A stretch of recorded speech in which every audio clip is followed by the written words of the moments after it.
Hey, are you feeling a little bit lost in the midst of all the filters and the fast-paced trends? Anything that's just going on in your life? Let's use today, let's use now to hit the reset button, start over, and discover God's purpose for our life. Hi friends, welcome back to another episode of 12 Days of Christmas, where over these next few days, up until December 12th, we're going to be talking about purpose, really just trying to prepare ourselves for 2024 and also really dive into God and who He is and His greatness and what He wants us to do in our lives in order to glorify Him.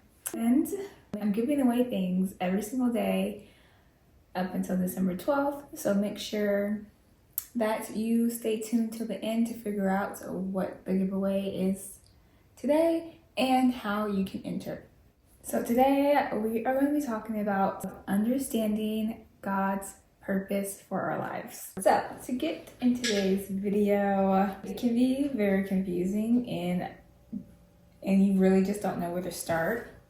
How we probably shouldn't date until we kind of figure that out.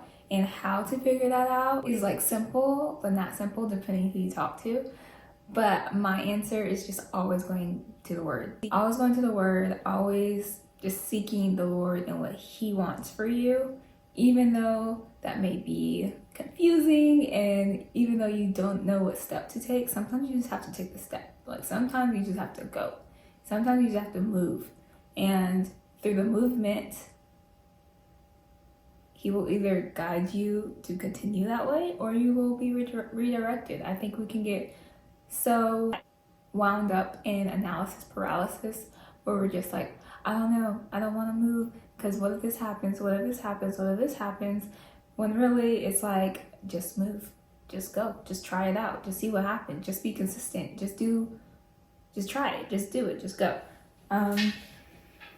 But what happens if you're at the point where you don't even know where to go? You don't even know what's up. And usually that is because there's just chaos going around and God is not in the center of our lives. Usually when we're like, we just don't know, we don't know what God's purpose is, it's because we're not reading our word and it's because we're not seeking Him and we're not spending time with Him, and there's just a lot of distractions going on. I understand why there'd be so many distractions in the world, just because we're just constantly bombarded by, we have to be successful, we have to have this amount of money, we have to have this certain lifestyle, we have to look this certain way. We just see it all the time on whether that's TV or even here on YouTube or TikTok, Instagram. Like we just see other people's lives so often. So when we see other people's lives, we're like, well, what about me? Like, well, what am I supposed to be doing? But the beauty in seeking God and seeking His will is that we truly come to understand our own identity. We come to understand whose we are and who we are, which is so important in figuring out purpose, because everyone's purpose is going to be different. Everyone's journey is going to be different. Nobody, especially as followers of Christ, we are all made for a specific thing, for a specific purpose, in a specific way. We are all going to do, we could all be given the same, I guess, purpose, like purposeful idea. But because each of us have our own skill sets, our own gifts, we're never going to complete it the same way or have the same journey, or even have that same relationship with God. All of our relationships are uniquely different. And I think that's the beauty. That's a beautiful thing. Like that should be encouraging, to know that there's a specific way and a specific plan that God has for all of us to do what He's calling us to do for the kingdom. And that even might look different. Like some girl out there, the corporate baddie, and God can use you in that area if that's your purpose, if that's what you're supposed to do. There will be some level of desire there for you to do it. There will be some level of excitement there for you to do it. What you have to check though is make sure whatever you are doing, whatever you're pursuing, how are you glorifying God? How are you building up the kingdom? And I say that because there are different ways to do that. That's something to be prayerful about, is like, Lord, how can I glorify you in my everyday life? And I think that's where purpose starts. Discovering your purpose starts with God. It just starts with, how can you be of service to God? It's not doing things because they make you happy. It's not doing things because it's your passion. It's bigger than that, especially if you're seeking God's purpose. Purpose is bigger than that, because there will be days where you do not want to do it, but you do it because you know it's bigger than you. Because, of course, like, we are doing it for God. You do it because you know in the end it brings you some level of joy. Not happiness, not fulfilling your passion, but there's joy. Like, there's just an overflowing sense of just, this is what I'm supposed to do. I don't know how I can explain that, but I believe we know we are in our purpose when after we're done, we're like, this is what I'm supposed to be doing. The biggest thing I would say that I've come to realize is nothing else matters. Nothing else matters unless we're pleasing God. In order to please God, in order to truly be successful, that starts with God. And once again, success for the kingdom is going to look different than success in the world. So just think about that, just ponder on that.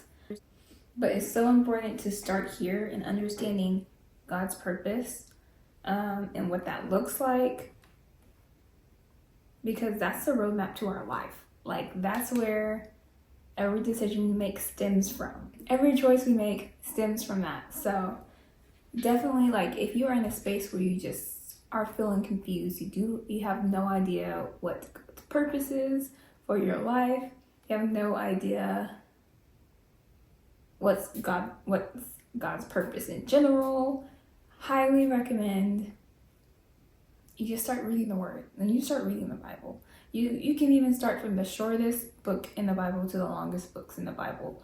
A lot of people say start with the Gospels, then move here and move there.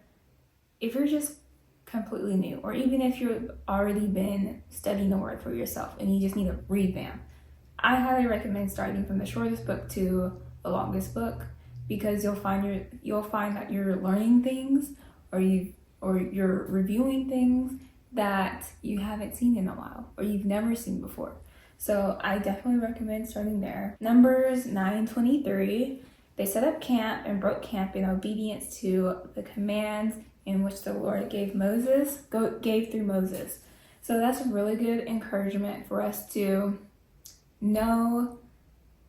Once we get the idea, once we get the go ahead, try it out, go, move, be obedient. And once again, that's hard. I get it. I understand. But this is really good scripture to remember to be obedient to the Lord and His commands. And that starts with the little things. That starts with the things in the Bible, the things that we're being told to do in the Bible. And I think once we start to do those things, then the other things start to come. That is actually scriptural. But first, seek His kingdom and His righteousness, and all these things will be given to you as well. So yeah, that's scripture. Like, you focus on what the Word is saying, your purpose will be revealed through that. Deuteronomy 1-2. In this book are the words that Moses spoke to the people of Israel when they were in the wilderness east of the Jordan River. They were in the Jordan Valley near Suf. Excuse my pronunciations as I read this. Near Suf, between the town of Paran on one side and the towns of Tophel, Laban, Hazeroth, Habab on the other. It takes 11 days to travel from Mount Sinai to Kadesh Barnea by way of the hill country of Edom. It should have taken them 11 days, but they were in the wilderness for 40 years. That's crazy. All because they were not obedient to God, and all because they were not seeking Him and seeking His will. So I say this because do not end up in a season of a 40-year wilderness when all you had to do was seek the Lord, seek first His kingdom. Go from there. That's all you had to do. The giveaway today is popped up on the screen.